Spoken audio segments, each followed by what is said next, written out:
agak paham ya. Ini lakonnya Pak Ustadz ini pertamanya gimana nih? Pertamanya sih ya itu sebuah kehendak Allah ya. Pertama itu saya dulu sebelum masuk ke arena, emang kata orang tua itu kan saya lahir itu disebutnya itu hidup nggak hidup. Hidup nggak hidup itu kalau bahasa orang Sunda mah kerek celi aing lamun ieu hirup jelema. Jadi sisa hidup lah. Tapi orang tua dibawa ke rumah sakit, nggak ada yang ini, nggak sanggup, hanya orang tua lah yang sanggup merawat meskipun dihina-hina.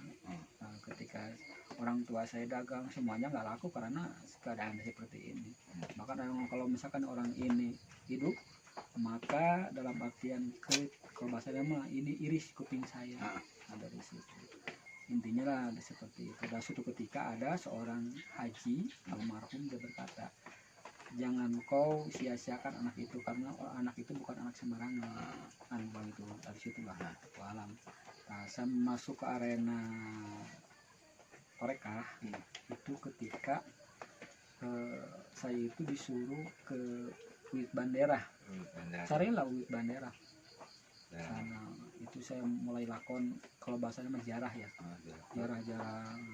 Wit Bandera itu di sana di Cinang Gading kalau salah. Cinang Gading dekat Kabayan ya. Oh, Kabayan. Pertama kali itu dari situ saya ngelakon sampai saya itu tidak makan hampir 2 tahun. Saya bahasanya mah makan dedaunan apapun. Setiap orang nanya ke saya, udah saya padahal saya nggak ini, cuman ya dari situlah saya dianggap orang-orang yang apalah nggak tahu. Ya cuman dari situ ada orang gila datang. Nah, orang gila tersebut ternyata dia udah masuk kemana-mana, ke pesantren inilah, ke kebong inilah, nggak ada terima. Nah, ketika itu ketemulah dengan saya di bawah. Pas lihat saya orang gila tersebut, nah dalam artian di sini kayaknya ada orang tua, kata dia orang tua tersebut. Saya bukan orang tua, tapi enak di sini rumah. Saya pengen diam di sini. Saya pengen minta bantuan gimana kalau saya di sini. Saya pengen diobatin nanti. Saya nggak bisa apa-apa. Dan gitu. Hanya Allah yang bisa, dan apapun dipaksa. Karena saya pengen di sini ya mangga. Nah, dari situlah saya urus orang tersebut karena saya punya perasaan gimana kalau saudara saya di mana-mana. Dari situ setelah saya diurus ternyata jadi fenomenal. Keluarga, masyarakat dan pengurus tidak menerima karena saya mengurus orang gila tersebut. Dalilnya itu gimana kalau orang gila tersebut membunuh membunuhkan orang lain, benar ke situnya. Cuman kan di sini saya mengambilnya kewajiban. Nah, kata orang bisa dikumpulkan semuanya kan gitu. Dari situ semua petugas atau pengurus sama perwakilan di masyarakat, kamu mau pilih orang gila tersebut atau pilih masyarakat? Saya nggak pilih siapa-siapa. Terus kamu pilih apa? Pilih kewajiban kamu apa? Dia minta bantuan ke saya, pengen diam di sini.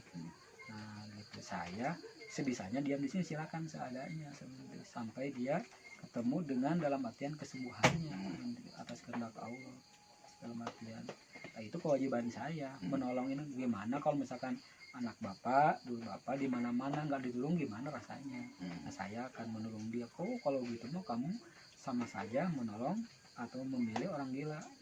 Nah, dari situ saya nggak dianggap sama keluarga, sama masyarakat, sama dulur kalau bahasanya. Karena saya memilih ini, bukan memilih, sebenarnya saya adalah memilih kewajiban. Jadi fenomenal, hampir setahun saya dikucilkan.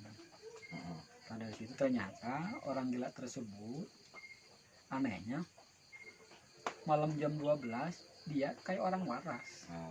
Kalau malam orang waras ngahampiri saya, terima kasih atas, kalau bahasanya mah berbela atas ininya siapa saya.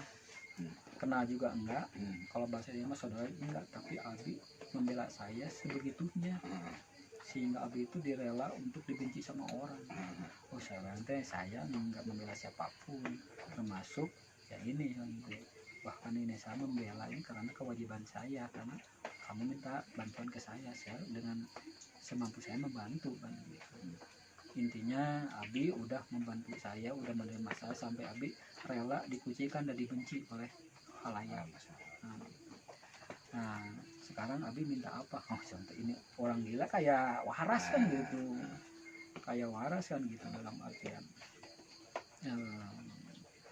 kayak waras sama dengan ada apaan sebenarnya. Udah kamu jangan bilang ini, yang penting kamu semua udah beres kan gitu. Pokoknya Abi pingin apa 3 kali minta apa saya kasih 3 kali kesempatan kan gitu. Oh enggak, saya pengen sembuh, kamu udah itu cukup 3 kali bener. Ya udah karena Abi mintanya sembuh dengan saya akan mintakan kepada Allah kan gitu. Abi bakal punya pesantren besar, kobong besar dengan syariatnya bambu kan gitu, dalam artian nanti banyak santrinya kan gitu, gini kan gitu. Itu insya sebentar bilang dia ke barat ke timur, yang penting kamu semua udah alhamdulillah sebenarnya. Dari situ beres dia ngomong, kata beliau saya adalah utusan.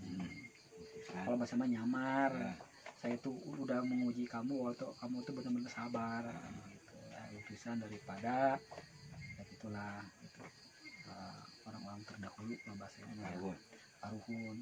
Di situ dibilang secara ahli spiritual ya, atau orang-orang batinan atau leluhur, namanya kata itu, nanti Abi jangan takut akan dinikahan sama Prabu Siliwangi, Raden Wiradonakar, terus Raden dan semuanya kesepuan Jawa Barat akan menyertai Abi dengan rahmat Allah Subhanahu Wa Taala kan gitu. Udah sebenarnya jangan bilang seperti itu. Pas ada orang dia gila lagi. Setelah itu dia hilang. Nggak ada lagi dia hilang. Kalau bahasa dia kalau ketemu dengan saya pengen ketemu, maka kamu kesanalah kan gitu. Kemana sebenarnya nanti akan diberikan petunjuk. Hilang sampai sekarang belum ketemu. Tapi setelah itu yang dirasakan Abi ini gimana? Sudah hilang gitu. Apa ada perubahan itu? Setelah hilang tersebut, nah proseslah situ. Suatu ketika maaf nih ya, ini menyimpang dari syariat, bukan menyimpangkan aliran, bukan karena pengalaman spiritual ya. Nah dari situ saya malam-malam itu didatangi seorang kalau bahasanya mah apa ya, kayak muslimin yang pakai pakaiannya itu muslimah ya gitu. Kalau bahasanya pakaiannya putih-putih gitu semuanya gitu. Beliau bilang seperti ini, cewek lah gitu. Cewek gitu disebut apa kayak muslimin kan gitu. Kalau pakaiannya muslimin kan gitu. Lihat besok itu ada kejadian jam 2 siang itu seperti maghrib white mongkleng kalau bahasa Sunda, hitam pekat, ketakutan kayak ketakutan orang. Itu ada fenomena alam. Sedang teh coba lihat ke depan bener itu tuh alam teh kayak mau apa gitu. Wah seperti itulah nanti akan kejadian jam 2 siang, gelap gulita kan gitu. Masa sih, iya besok akan kejadian. Dari situ ternyata bener besok jam 12 itu bener kejadian. Ini teh kayak pekat semuanya, hitam hujan besar. Ternyata ada kejadian aneh di sana, ada pasir semua sawah itu kena pasir.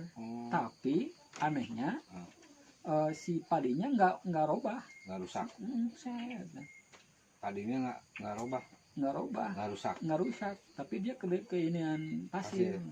Setelah itu pasir diinikan, ternyata di sana ada banjir bandang benar itu, sampai kol lesel yang buat pasir itu ke bawah. Dari situ saya tanya, itulah kejadiannya. Kata ini kan bahasa ini kan, ini bahasa spiritual. Ini cirinya akan dibikin itu adalah istana Pajajaran Goib. Nah nanti syariatnya adalah nanti bikin abi kobong dari bambu. Ternyata kejadian itu semuanya kan pada roboh bambu tersebut, yang kejadian alam tersebut. Ternyata bambu yang bekas roboh tersebut itu dibawa ke bikin kobong sama abi, sama Ikhwan. Ternyata Ikhwan tersebut di sana ada yang punyanya. Karena udah pada roboh dibawalah dibikinlah kobong. Nah dari situlah orang gila tersebut pas ininya datang tersenyum. datang lagi. Subhanallah, ini kok orang datang lagi tersenyum, hilang lagi. Alhamdulillah sekarang ada ciri. Ternyata benar ada ciri. Kata beliau, ini jadikanlah dari hari Jumat ke hari Jumat harus beres. Bikin kobong. Kayu tuh. Dari bambu. Bambu. Sebenarnya dari mana miliknya sebenarnya kan gitu. Hanya ada nanti ada Allah, jangan takut. Dari situ pas saya ini kan semua dikerahkan orang sedulur ya gitu, membuat kobong dari bambu. Ternyata benar. Pas hari ketujuhnya udah keinian sama ini atap itu alam spiritual ya. Kalau bahasa syariat sih kan ini kan nggak ada lagi. Ternyata di situ ada semua, maaf ya, kayak para wali ngederet. Di sini kayak apa beda kalau bahasa ini mah ya bidadari kalau bahasa ini mah di kerajaan itu apa tuh, dayang. Di tengah-tengahnya itu ada Pak Soekarno. Tengah-tengah ya. Dan juga di sini ada ratu. Disitulah kobong saya itu dibacakan sholawat dan juga kembang melati malam Jumat. Nah, dari situlah saya ngelakon sebagai hikmah. Hikmah. Hikmah. Berarti nolong orang ya. Nolong orang dari waktu situ. hikmah itu yang di itu sama abi itu apa aja nolongnya? Dulu sih emang Isi.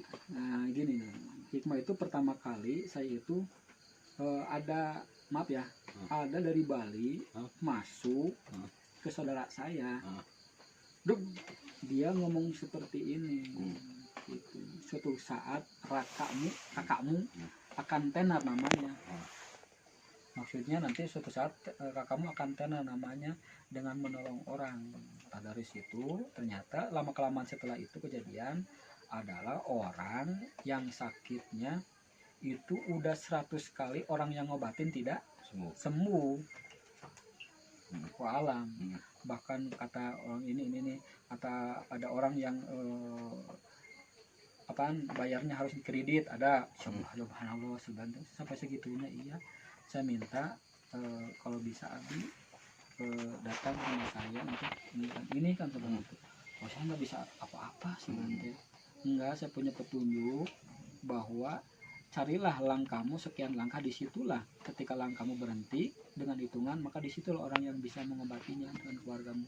Maka langkah tersebut hitungannya ada di rumah sini. Makanya saya nggak bisa apa-apa sebenarnya. Ketika dia ngomongnya karena Allah, maka saya bisa nggak bisa ngomong kalau karena Allah mah. Insya Allah sebenarnya, tapi saya nggak bisa apa-apa. Langsung saya ke sana. Ya nggak apa-apa meskipun nggak bisa, abi ke sana kan gitu. Benar itu mah muih.